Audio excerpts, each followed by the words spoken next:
Today on the Kathy Fountain Show, 4 stories that will amaze and inspire you. Just coming out of prison, Yeah, right. how the heck are you going to be in the major leagues next year? But I was that determined. Life-changing experiences, today at 10.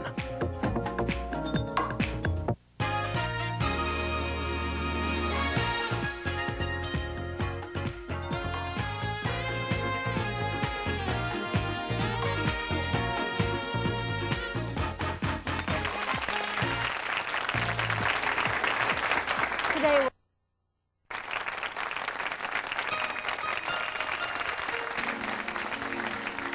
in 1982, Gari Carter was the mother of 2 children going through a divorce. And Gari, you at the time considered yourself a pretty attractive, beautiful woman. Is that right? I was a model.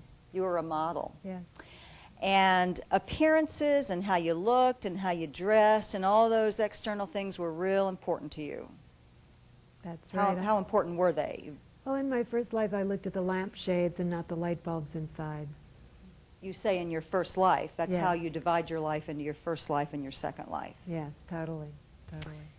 Now, everything about Gary's life changed the night of an accident.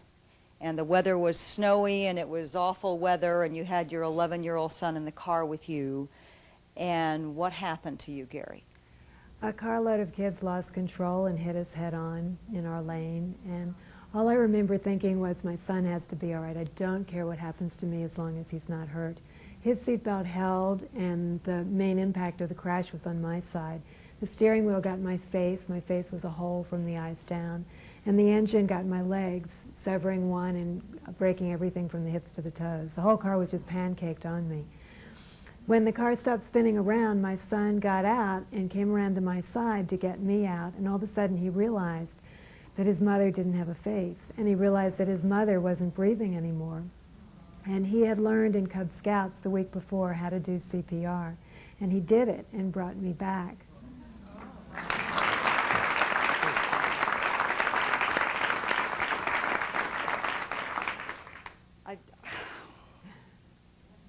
I just have this picture of this little boy, the Cub Scout, doing this to you and saving your life. Yeah. I'm sorry.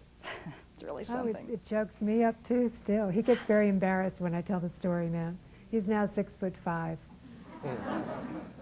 But this is a remarkable young man. Yeah. What do you remember about the minutes, the hours following this? Were you conscious? Do you remember feeling pain? Tell me what you felt.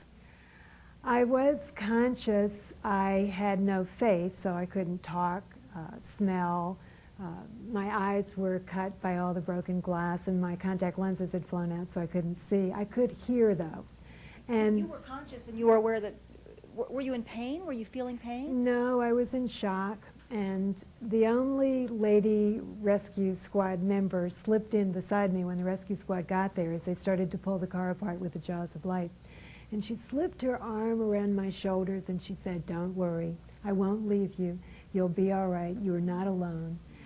And it was that word of hope that I needed at that time. Right after that, I was put in the rescue squad to be taken to the University of Virginia Hospital. And they started cutting up the legs of my slacks, and I thought, my mother always said to wear clean underwear in case I was in an accident. And I did it, and they're not looking at it. They're just cutting it up. I do understand that you say the streak of white in your hair happened the night of the accident. This was not there before. It just was, it became a part of your hair and your life from the Yes. shock of the accident. Your hair went white. A blow to the head a lot of times will stop the hair having color there. And my daughter, who looks like my first face, loves it because it makes us look different. Because I have the streak and she doesn't. Now, you went through how many surgeries afterwards to reconstruct your face? It took them 10 years and approximately 10 surgeries to remake my face. They have to start with the inside like building a house. So they have to redo the bones, the cheekbones, the jawbones and all, and then eventually work to the outside. And you brought a picture which is one of the few that we can even really show you because they are so graphic that I'm not even sure that most people could look at them, but this is how they are reconstructing your mouth and lips. That's when they were making lips, and what they did is they took grafts from inside the palate and then they pulled them to the outside where my lips were to be, and sewed them in place, and then they stayed that way for a month. I had a little tiny hole on one side to put a tube in to eat. And at the end of the month, then they severed the graft, which had grown, and started to sculpt it into lips. You have said in your book, which is called Healing Myself, that harder than any of the surgeries and harder than the pain was what you would feel when people would come to visit you and would look at you. Yes. In my first life, I was used to people looking at me with looks of admiration from being a model. I would walk into a room and people would go, and then to not have a nose and not have a mouth, you can't imagine how people look at you with horror. And I felt guilty that I was upsetting them by my appearance. It was a total turnaround of my life, from being admired to being looked at with distaste. Yes, to be, well, not admired in a different way, not admired at all.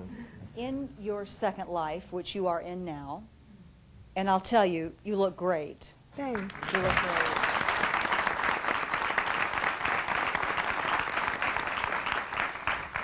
How do you look at your life differently now because of this tragedy? I look more at the big picture than little things. If I'm stuck in traffic, I don't get upset and angry the way I did in my first life. I realize that there is something, a lesson or something for me to know in that situation. There's always something wonderful. If I look around, I'll see a beautiful tree, or I'll see somebody I hadn't noticed in a supermarket line.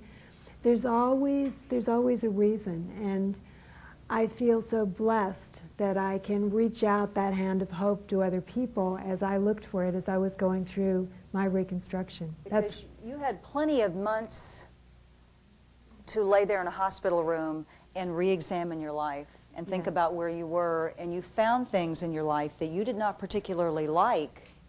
That's right. And I had the chance to recraft the inside of myself as well as the outside. A wonderful friend came to visit me in the hospital when I was unable to read, watch television, do anything. And he said, "Gary, I want to leave you with 2 quotes to remember. And one is, what has happened has happened. What I'm going through, I shall rise above. And what will come, I will meet with courage." And the second one is, being alone with oneself is like being with the best friend whose company will last forever. Those 2 quotes are by Hazrat Inayat Khan, and I said them over and over and over to myself in the months of solitude I had ahead. I'm sure it took quite something to hold on during those months, too. Now, when we come back, we're going to talk to an expert who will tell us why tragedies like you've heard about are often the springboard to life changes. We'll be right back.